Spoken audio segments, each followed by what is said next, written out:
Court. The justices upholding continued access to a widely used abortion medication.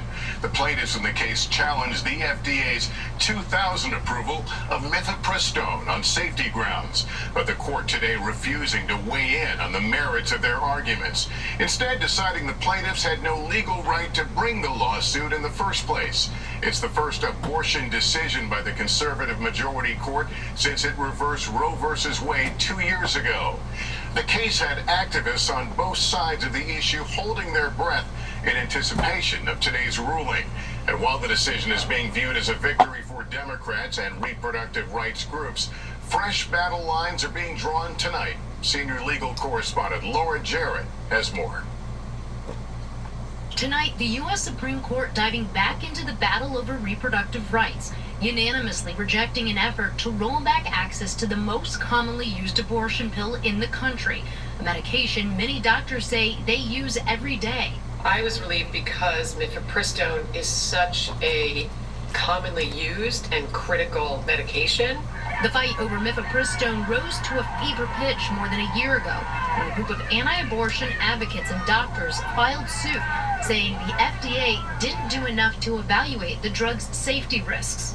The Biden administration pointing out it was approved by the FDA as safe and effective more than 20 years ago. The justices today taking no position on all that, instead finding the plaintiffs who don't prescribe or use mifepristone don't have the legal right or standing to sue. Justice Kavanaugh writing the plaintiffs want to make mifepristone more difficult for other doctors to prescribe and for pregnant women to obtain, but the desire to make the drug less available for others does not establish standing. Lawyers for those plaintiffs disappointed but not deterred. We were hoping for a different ruling from the Supreme Court, and that means that we still have work to do. Had the High Court not stepped in, access to the pill would have been limited significantly, a possibility brought into even sharper focus now that the justices have eliminated the constitutional right to an abortion, and southern states have mostly banned the procedure, prompting more women to turn to medication abortion they can receive in the mail. If the court had restricted mifepristone back to the early days of approval, where you needed to go in person, that would have been a disaster. This as Democrats try to leverage the current landscape ahead of the November election, forcing a vote today to protect in vitro fertilization.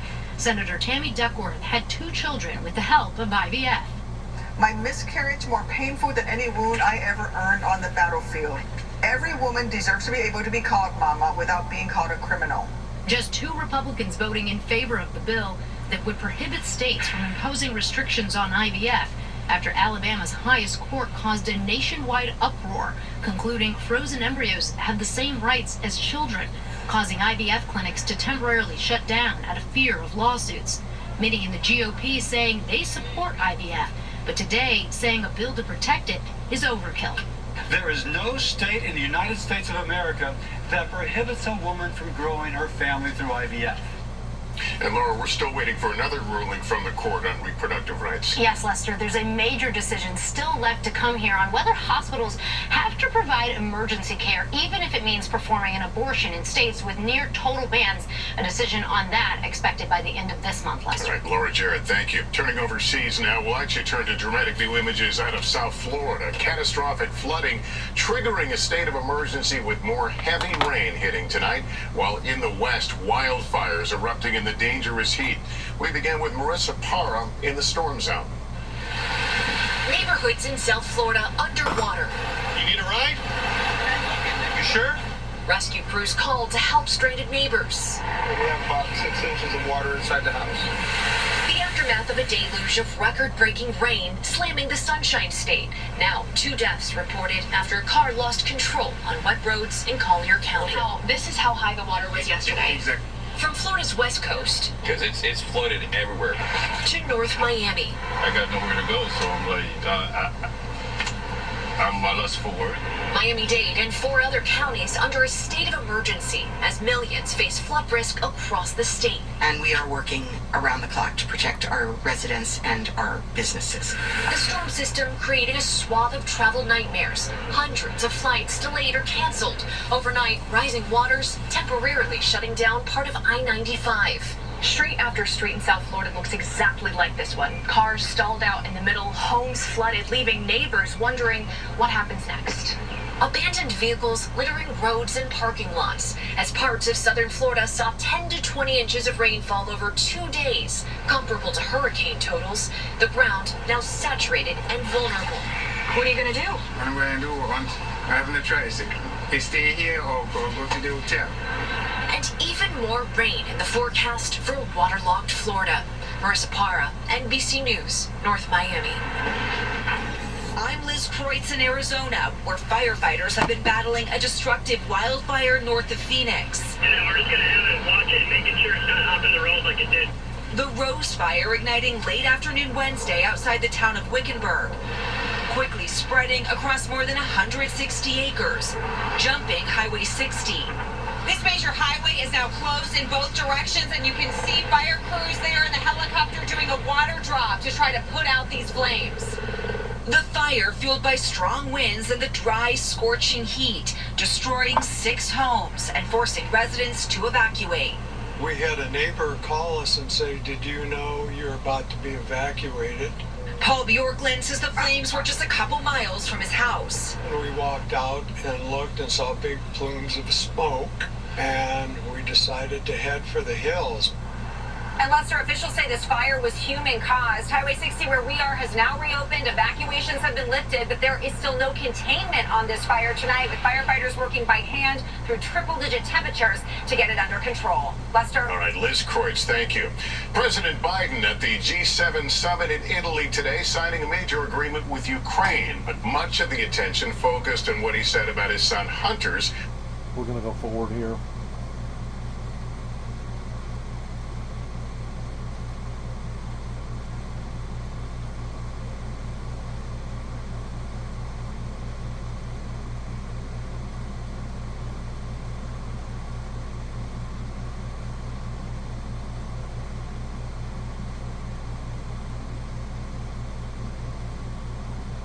More plaque for...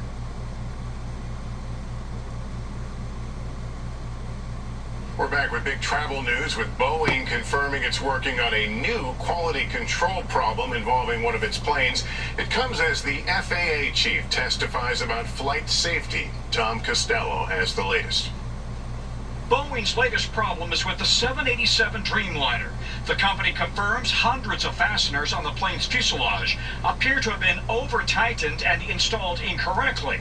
Boeing says the affected planes have not yet been delivered to airlines, and it's taking the time necessary to ensure all airplanes meet its delivery standards prior to delivery. Can Americans feel safe about their circumstances they fly across the country and around the globe? Air travel continues to be the safest way of travel by a very, very large margin. On Capitol Hill, FAA Chief Mike Whitaker said the FAA's tough new oversight of Boeing is permanent.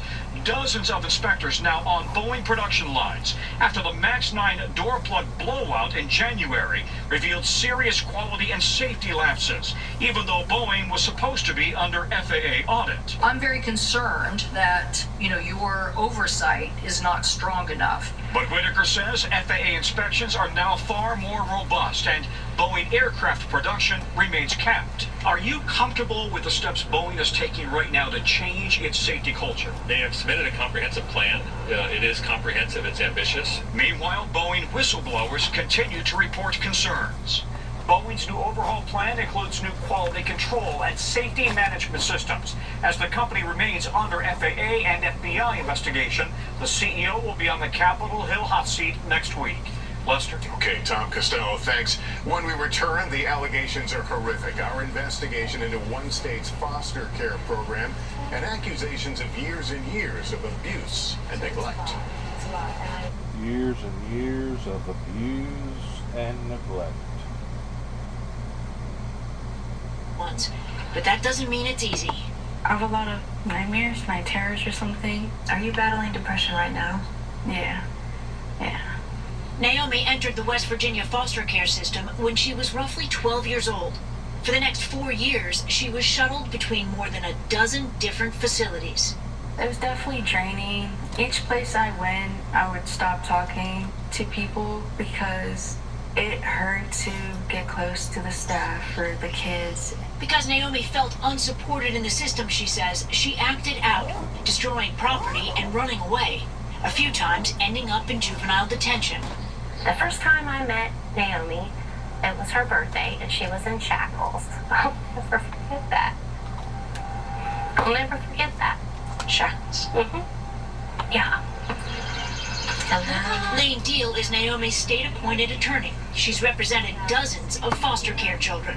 There have been instances where the department has not been able to find a placement for a child and they have been reported to have to place the child in a hotel. West Virginia's foster care system is maxed out, largely because of the state's intractable opioid epidemic. It has the nation's highest rate of children in foster care, but not enough foster care families or caseworkers. The foster care system is really on a cliff. It depends on... Mike Folio worked as Assistant General Counsel for the state's Department of Health and Human Resources. He's now a government watchdog. You may have a CPS worker handling 100 or so cases. It's humanly impossible for anyone to handle that many cases. According to a class action lawsuit filed in federal court by a nonprofit and Folio's organization, children in West Virginia have been abused and neglected, put in inadequate and dangerous placements. Like Naomi, who ended up in out-of-state facilities, including Foundations for Living in Mansfield, Ohio. They had cameras there, but in the staircase they didn't. So sometimes if it's just a kid and a staff, sometimes if the staff didn't like them, then they would just start hitting them. Like, they would fight.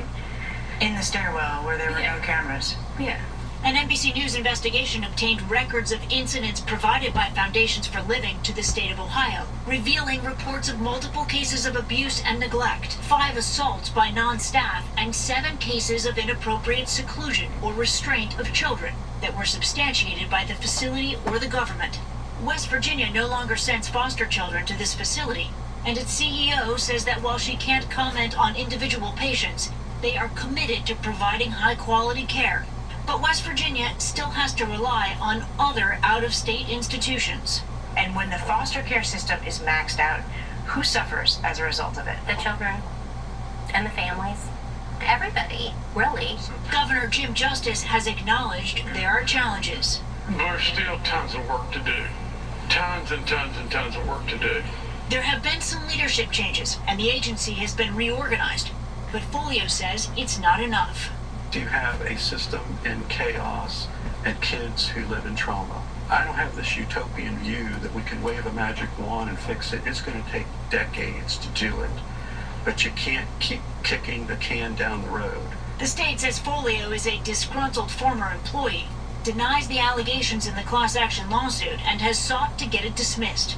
But Naomi says she's left to pick up the pieces. My hope is for myself to never give up, to pursue my dreams, and don't let my anxiety hold me back. Who do you hope is listening to you right now? Anyone that can do anything about it. Anyone. Stephanie Gosk, NBC News, Martinsburg, West Virginia. And we'll take a break here. When we come back, how do you bring back acres and acres known for years for bad conditions for animals? Fill it with kindness. Next.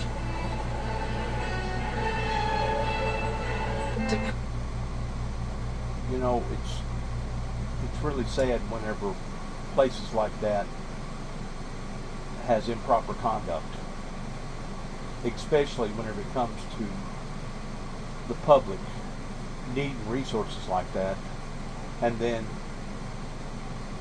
you get that type of failure. The best advice that I can say is that we just need to remain in prayer, remain very vigilant in what's going on today, and be like that department right there with the animals. Be more kind. You know, if they just would have stayed where they were right after January 6th. Be more kind and have more love, and quit trying to either promote violence or be violent. That's the best advice I can give anybody, is to remain vigilant and promote love, promote grace, promote forgiveness.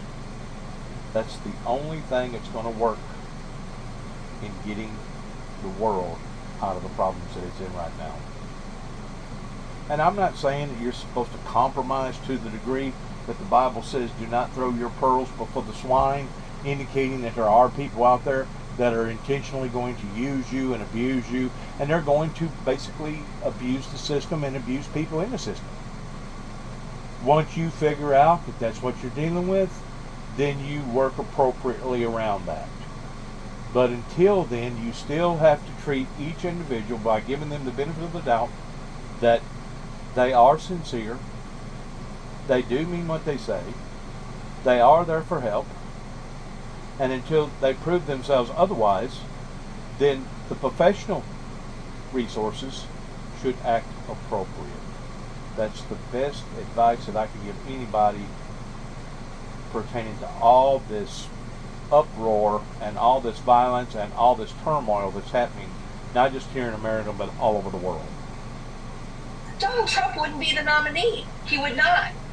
But they are too afraid of the base of their party, even though they're supposed to be leading, not following somebody who is so flawed as Donald Trump. Let me play the Biden campaign's response to Donald Trump's... This is where I stand with this, and I'm going to let this go. The system, both parties, know exactly who Donald Trump was whenever Donald Trump first stepped in towards putting his foot in the door towards running for presidency. It wasn't no secret. It wasn't some sort of manipulated mystery. They both knew that they was fixing to engage in an individual that basically was not a politician professionally, and this is their way, not just one party's way, but this is their way of creating distraction, a smokescreen. That way the American people can forget what they really should be thinking about and looking at and trying to solve. That way it keeps everybody confused and disarray. So it's both sides. This is another reason why that I continue to say that neither party is worthy to run the government. I've said this before, I'll say it again. If Donald J. Trump was to leave the Republican Party and go to an independent party, I would consider strongly in voting for him. But as it stands right now, I'm not voting for neither party because I don't want to take a part in something that is this ridiculously wrong in how the system has drained the American people down to where we are right now, of seeing all the free-for-all and the fighting and the violence and the hostility and the drugs and the illegal immigrants and being $30 trillion in debt, and I could go on and on and on with a whole list, I know for at least an hour of what that they have done. Not just one party has done, but what both parties have done. So, you know, MSNBC can get on there and they can bash Donald Trump all they want. Fox or whoever it is, they can bash Mr. Biden all they want. And the bottom line is this: we're still caught up in the exact same scenario as we was basically the election before this and the election before that and 2 or 3 elections before all them other elections, towards trying to choose between the lesser of the two evils. When are the American people going to awaken in realizing that the system has failed the people and that the system is broken and that the system needs to be either repaired or replaced? If you can't repair the system, and yes, the media has everything to do with the system, regardless of whether one side or the other, if you can't repair it, then you replace it.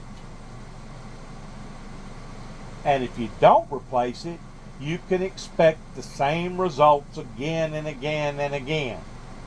Even the psychiatric communities would teach you that, pertaining to Alcohol Anonymous and Drug Anonymous schools, that if you continue to do the same thing again, expecting different results, that is a sign of insanity.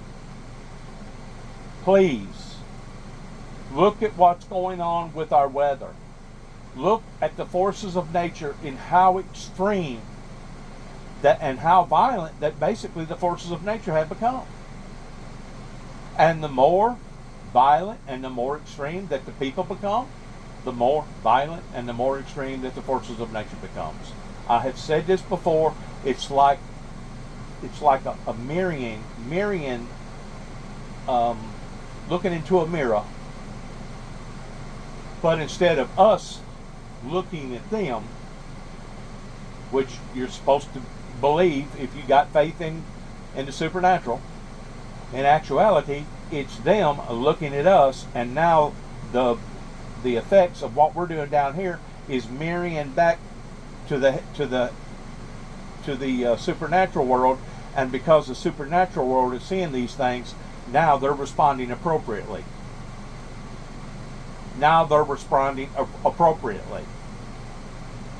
Regardless whether it's too much rain, not enough rain, too cold, too hot, whatever.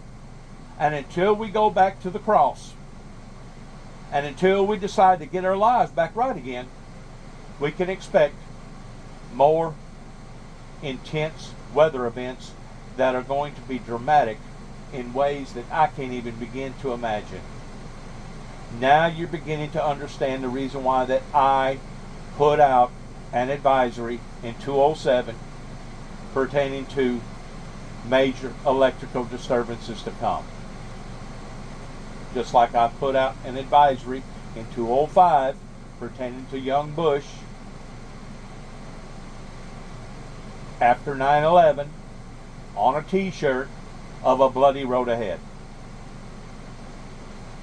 That was misinterpreted and looked upon more towards being a threat than it was an actual advisory. I could go on and on and on towards the way that the founder of the Windmill Ministries here at 291 Thompson Road, Sharon, Tennessee, zip code 38255, has been misinterpreted or misconstrued. Just like me telling Dwayne Camry up in Land Between the Lakes, Captain badge number 1414, that if they come back up there doing what they was doing all summer, this was later on during the fall, almost in the winter months, and they was going to basically show their tail the way that they was, that they could expect God to intervene towards doing whatever that was necessary to protect me, for me to be able to complete what that I had started up in Land Between the Lakes regarding that. I never said that I was going to harm or hurt anybody. Just like Mr. Barnes, Lieutenant Barnes in Oklahoma City, Oklahoma, which I don't even know if he's still living or not. I hope he is. Hadn't heard from him in a couple years. But I never told Mr. Burns that I was going to harm him or hurt him. I told him that I was going to pray to the heavens if they continued on doing what they was going to do towards bringing the wrath of God down upon the various people's heads. Mr. Burns took that as a threat coming from me, even though I never told Mr. Burns that it was going to be me that was going to commit some sort of violent act.